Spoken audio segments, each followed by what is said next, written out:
اعوذ باللہ من الشیطان الرجیم، بسم اللہ الرحمن الرحیم، اللہم صلی علی محمد وعلی آل محمد۔ ویلکم ٹو دی شو۔ صاحبوں، یہ خبروں کا ایک موسم ہے، خبریں زیادہ آپ سن رہے ہوں، میں بھی سن رہا ہوں، اور اس دوران یہ ایک ایسا واقعہ امین علی گنڈا پور صاحب کے اغوا کا سامنے آیا ہے کہ اس پہ کچھ ویوز بنتے ہیں۔ خبر تو میں نہیں بنا سکتا، خبر تو وہاں بن رہی ہے، بہت سارے لوگ، بہت چینلز ایسے ہیں جو آپ کو خبریں دیتے ہیں، ہم سے زیادہ اچھی بر وقت خبر دے سکتے ہیں، تو وہ ان کا کام ہے۔ ہمارے کام تو کچھ ویوز پٹ اپ کرنا ہے آپ کے سامنے، اور اس طرح کہ آپ بور بھی نہ ہو۔ اچھا، اس وقت جو بات بہت زیادہ زیر بحث ہے وہ ہے امین علی گنڈا پور صاحب کا اغوا۔ اس سے پہلے کہ ہم گہرائی میں اتر کر اس بات کا جائزہ لیں، میں آپ کو ایک مختصر سا قصہ بتانا چاہتا ہوں، وہ ذہن میں رکھیے گا۔ روس کی جب کولڈ وار تھی امریکہ کے ساتھ، تو ان کے ایک جرنیل تھے، یہ واقعہ میں پہلے بھی سنا چکا ہوں، لیکن بہت ہی میننگ فل واقعہ ہے، بڑا سبق آموز، ڈائریکشن دینے والا، سوچ و وچار کے دروازے ایک دم کھول دینے والا۔ تو وہ امریکن سی آئی اے کے ساتھ مل گئے تھے۔ اچھا، یہ خبر ہوئی ان کے کچھ جنرلوں کو، تو انہوں نے ان کے پیچھے ایک ٹیم لگا دی کہ تم انویسٹیگیٹ کرو کہ یہ کیسے ہماری خبریں وہاں، یہ غداری کیسے کرتے ہیں یہ صاحب۔ تو وہ پکڑ نہیں سکی وہ ٹیم ان کو، انٹل کہ ان کی ریٹائرمنٹ کا وقت آ گیا، وہ ریٹائر ہو گئے وہاں سے۔ کون؟ جرنیل صاحب جو سی آئی اے سے ملے ہوئے تھے، وہ ریٹائر ہو گئے۔ تو پھر ایک دن ایک نوجوان ان کے پاس اسی ٹیم کا پہنچا، اور اس نے کہا، سر ایک بات بتائیے، ہمیں یہ تو پتا تھا کہ آپ سی آئی اے کے لیے کام کر رہے ہیں، لیکن ہم آپ کو کوئی پروف نہیں ہمارے پاس ہمیں ملا، ہم آپ کو پکڑ نہیں سکے، ہمیں کچھ اس پہ روشنی ڈالی ہے۔ تو وہ قصہ سامنے آیا، انہوں نے بتایا کہ میری جو ڈیوٹی تھی فوج میں وہ یہ تھی کہ میں لوگوں کو اپوائنٹ کرتا تھا مختلف ڈپارٹمنٹ میں، مختلف ڈیوٹیز کے لیے۔ میں صرف اتنا کام کرتا تھا کہ جو شخص جہاں ڈیزرو نہیں کرتا اس کو میں وہاں لگا دیتا تھا، جو امریکہ کے لیے خطرناک ہوتا تھا اس کو وہاں سے ریپلیس کر دیتا، دوسری جگہ لگا دیتا تھا، بس۔ نہ وہ کوئی فیکس بھیجتا تھا، نہ وہ کوئی فون کرتا تھا، کچھ نہیں کرتا تھا۔ وہ جہاں دیکھتا تھا کہ یہ آدمی نقصان دہ ہوگا امریکہ کے لیے، اس کو اٹھا کے کسی اور شعبے میں ٹرانسفر کر دیتا تھا، بس اتنا سا کام کرتا تھا، اور اس نے کتنا بڑا نقصان پہنچایا۔ اچھا، یہ کہانی ذرا ذہن میں رکھیے گا۔ آج عمران خان کے ساتھ پھر وہی موسم غداری کر رہے ہیں لوگ، اور کریں گے۔ ہماری تو خون میں ہے نا مسلمانوں کی غداری کرنا۔ بھئی قائد اعظم نے کہا تھا کہ میں جس جیب میں ہاتھ ڈالتا ہوں جھوٹے سکے، کھوٹے سکے ملتے ہیں۔ ذوالفقار علی بھٹو کو جب ٹانگا تو آخری دنوں میں انہیں احساس ہوا کہ یار قوم نکلی نہیں، حفیظ پیرزادہ بھی چھپ کے بیٹھ جاتا ہے، اور ممتاز علی بھٹو بھی، اور جتوئی بھی، سب وفادار لوگ مشکل سے ملتے ہیں، کہانیوں میں ملتے ہیں اب ہمارے یہاں تو۔ اچھا، اب آئیے ان کے قصے کی طرف کہ یہ کیا حقیقت کیا ہے۔ اچھا دیکھیے، ہر کہانی کے دو ایسپیکٹ ہوتے ہیں، ٹھیک ہے؟ ایک بھئی ہمارا ورژن ہوتا ہے کہ ایک کسی دوسرے کا ورژن ہوتا ہے، اور یہ عین ممکن ہے کہ دوسرا صحیح ہو۔ امام شافعی کہتے تھے کہ یا اللہ جب میں کسی سے مناظرہ کروں، بحث کروں، تو جو حقیقت ہو وہ اس کے منہ سے کہلوا دے، جو حقیقت ہو، جو سچ ہو، اس کے منہ سے کہلوا دے۔ میں تو پارٹیسپینٹ ہوں نا، تو میرے منہ سے نہیں، اس کے منہ سے کہلوا دے۔ دیکھیے، ذرا ماضی چیک کیجئے۔ ماضی یہ رہا ہے کہ ایک دفعہ آدھے رستے سے واپس چلے گئے تھے گنڈا پور صاحب۔ میں انہیں پسند کرتا ہوں، اور ذرا، لیکن ان کے کوئی وہ نہیں ہے ڈس لائک میرے دل میں ان کے لیے، لیکن جو حقیقت ہے وہ یہ ہے۔ اچھا، آج جو واردات ہوئی ہے وہ بہت باریک واردات ہوئی ہے، جیسے اس جرنیل نے کی ہے روس کے ساتھ، مجھے لگتا ہے میں بھی رونگ، اگر میں غلط ہوں آپ مجھے سمجھا دیجیے گا، میں مان لوں گا کہ بھئی آپ کا آرگومنٹ زیادہ اچھا ہے اور مستند ہے یا اوتھینٹیکیٹڈ ہے، جو کچھ بھی آپ کہیں۔ دیکھیے یہ بتایا جا رہا ہے شاید عزت بچانے کے لیے، پارٹی میں انتشار نہ پھیل جائے، اس ڈر سے یہ بات کہی جا رہی ہے کہ صاحب وہ جو ہے نا فریش اپ ہونے کے لیے وہاں چلے گئے تھے گھر، وہ کے پی ہاؤس، وہ بالکل قریب ہے 1.25 میل کے بالکل قریب ہے وہ۔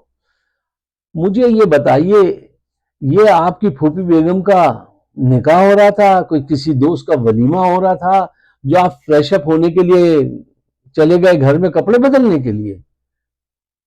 یہ کوئی ایسی تقریب ہو رہی تھی؟ بھائی یہ جلوس ہو رہا تھا، یہ احتجاج ہو رہا تھا، لوگ 34 گھنٹے سے آپ کے ساتھ لگے ہوئے ہیں، آپ خود بھی ان کے ساتھ لگے رہے ہیں، اور وہ آپ کے ساتھ آئے ہیں اور آپ فریش اپ ہونے کے لیے گئے ہیں۔ یار یہ بات دماغ نہیں مانتی کہ آپ فریش اپ ہونے کے لیے گھر گئے ہیں۔ نہ some thing is wrong some where, ایک دم آپ کے الارم بجنے لگیں گے کہ یار ایک شخص جس کو قیادت سونپی گئی ہے، جس کو یہاں پہ چاہے مر جائے یا زندہ رہے وہاں موجود رہنا ہے، وہ یہ کہہ دے میں کپڑے بدلنے گیا تھا، میں نے کہا میں نہا کے آ جاؤں۔ یار یہاں یہ صورتحال تھی، یہاں تو لوگوں کی زندگی داؤں پہ لگی ہوئی ہے، آپ کے قائد کے سر پہ پھانسی کا پھندا لٹک رہا ہے، وہ بے چین ہے کہ جلد سے جلد وہ ترامیم پاس کریں اور عمران کو ہم سے چھین لیں۔ حقیقت یہ ہے، اور آپ فریش اپ ہونے گئے تھے۔ مجھ کو یہ بات ہو سکتا ہے بھئی ایسا ہو، وہ بھی تو صحیح ہو سکتا ہے اپوننٹ بھی، لیکن مجھے نہیں سمجھ میں آتی، مجھے سمجھائے۔ ایک اور دوسری بات یہ ہے کہ ایک طویل رستہ تو بڑی مزاحمتوں کے ساتھ انہوں نے کاٹا، وہ ساری ڈیٹیل آپ کو پتا ہے، میں اس پہ ٹائم نہیں لگاؤں گا، کنٹینر تھے اور کیلیں گری ہوئی تھی، سب کچھ آپ کو پتا ہے۔ ٹول پلازا سے ڈی چوک تک آنے میں کوئی مزاحمت نہیں ہوئی، کیوں؟ ایسا کیسے ہو سکتا ہے؟ جب آپ قریب آتے وہ تو شیلنگ اور زیادہ بڑھ جانی چاہیے تھی، اور زیادہ تیزی آنی چاہیے تھی حکومت کے مخالفت میں اقدامات میں، وہ سب غائب۔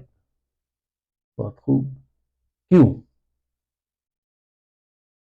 اور پھر آپ فریش اپ ہونے چلے گئے، اور جب آپ فریش اپ ہونے گئے ہیں تو پھر انہوں نے کھڑکیاں توڑ دیں اور دروازے توڑ دیے، اندر گھس گئے۔ پھر وہ کوئی کہہ رہا ہے کہ ان کو ہیلی کاپٹر پہ بٹھا کے پشاور لے گئے، اور کوئی کہتا ہے گرفتار اغوا ہو گئے، کوئی کہتا ہے مرضی سے ہوئے، کوئی کہتا ہے مرضی سے نہیں ہوئے، لیکن جس انداز سے بھی ہو گئے، آپ ایکسپوز ہو گئے۔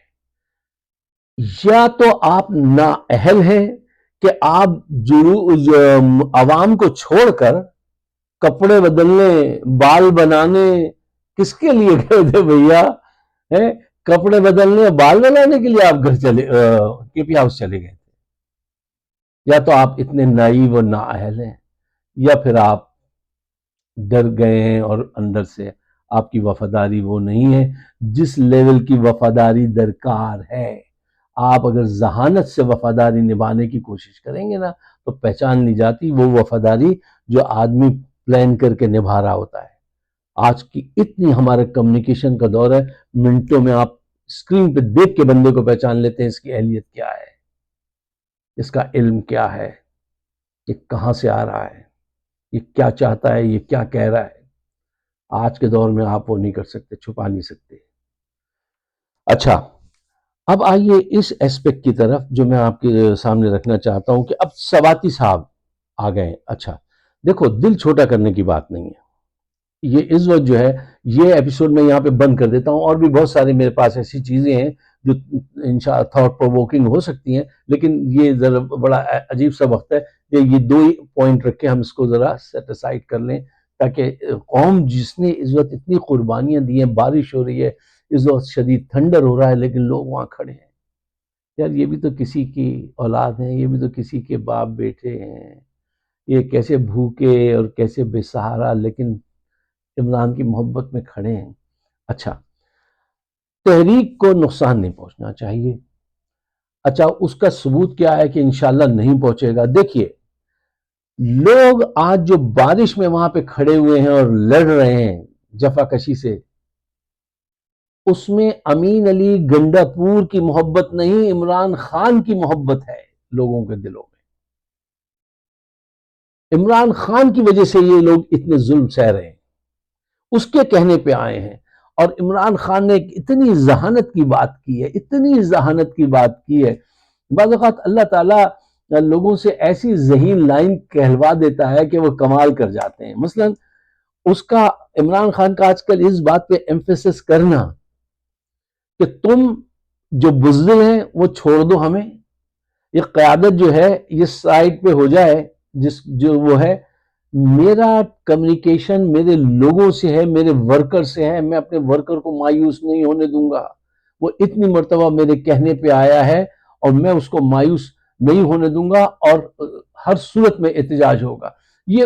اور وہ کنیکٹ ہو گیا ہے۔ اچھا وہ کنیکٹ ہے، وہ ان کی دھڑکنوں کو شمار کرتا ہے، وہ نباز ہے، پلس پہ ہاتھ رکھ کے چیک کر لیتا ہے کہ لوگ کیا چاہ رہے ہیں اور مجھے کیا اسٹیپ لینا چاہیے۔ یہی ویژن ہے ایک لیڈر کا ہونا چاہیے جو اللہ نے اس کو عطا کیا ہے۔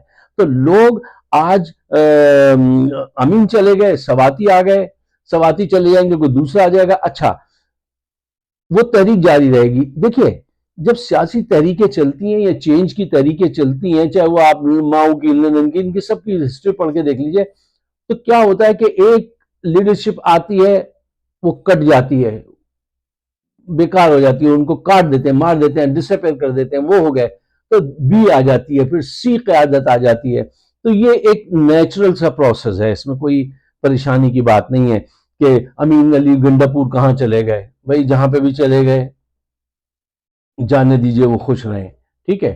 اچھا اب اس پہ انویسٹیگیشن بھی اس وقت زیادہ نہیں کرنی چاہیے، اس پہ بات بھی زیادہ نہیں کرنی چاہیے۔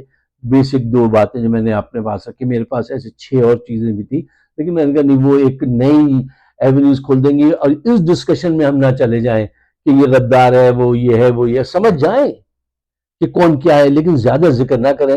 زیادہ ذکر اس بات کا کریں کہ پورے پاکستان کو موبلائز کیسے رکھنا ہے، جو مومنٹم پیدا ہوا ہے، جو جذبہ پیدا ہوا ہے، یہ 1 دن کا ہے، 1 ہفتے کا ہے، یا 2 مہینے کا ہے، اس جذبے کو قائم رکھنا۔ یہ آج جتنے کمیونیکیٹر بیٹھے ہیں، جتنے عمران خان کے دوست ہیں، محبت کرنے والے ہیں، کمنٹیٹر ہیں، پولیٹیکل پنڈٹس ہیں، ان سب کی ہماری ڈیوٹی یہ ہے کہ اس جذبے کو جو ہے نا اگنائٹ کرنا، اس کو بجھنے نہ دینا۔ گھر کی خاطر 100 دکھ جھیلیں، گھر تو آخر اپنا ہے، تو یہ چراغ نہ بجھ جائے۔ لہذا اس لیے ابھی اس وقت وہ ذکر نہیں کرنا ہے، یہ ذکر کرنا ہے کہ دیکھو لوگوں کا جذبہ دیکھو، آج تم اسلام آباد میں، لاہور میں واحد لیڈر ہے جو پورے پاکستان کے ہر شہر میں جس کے چاہنے والے ہیں۔ اچھا یہ بدبخت جو ہیں، یہ سہولت کار حکومت کے یہ ٹوٹل غنڈہ گردی پہ اترے ہوئے، ان کے میرے خیال میں یہ تعلیم یافتہ ہی نہیں ہے، یا ان کے دماغ بالکل ہی کھوکھلے ہیں۔ کیا ہے کیا ان کا مسئلہ؟ دیکھیے آپ کسی دوسرے ہاؤس پہ فیڈرل کیپٹل میں جو واقع ہے، آپ ایسے حملہ نہیں کر سکتے، توہین کرتے ہیں آپ ہزاروں اس صوبے کے لوگوں کی کہ ہم جب جی چاہے تمہاری کھڑکیاں توڑ دیں گے، اندر چلے جائیں گے۔ اس سے کیا ہوتا ہے؟ منفی جذبات پیدا ہوتے ہیں اس صوبے کے اندر، کیا کوئی مثبت خیالات پیدا ہوں گے؟ پہلے ہی آپ کی ریڑ لگی ہوئی ہے وہاں، کیا سوچیں گے لوگ کہ یار ہمارے وزیر اعلیٰ کی حیثیت یہ ہے، بس جو کچھ ہے وہ ان کا ہے، اور یہ جب جی چاہے دروازے توڑ دیں، کھڑکیاں توڑ دیں اور اندر آ جائیں۔ یہ کتنی ناسمجھی کی، بدعقلی کی بات کی ہے انہوں نے کہ ان کے شیشے اور ان کی کھڑکیاں توڑیں، اور ان کو کوئی خراش نہیں آئی، پھر وہ آرام سے ان کے ساتھ چلے گئے۔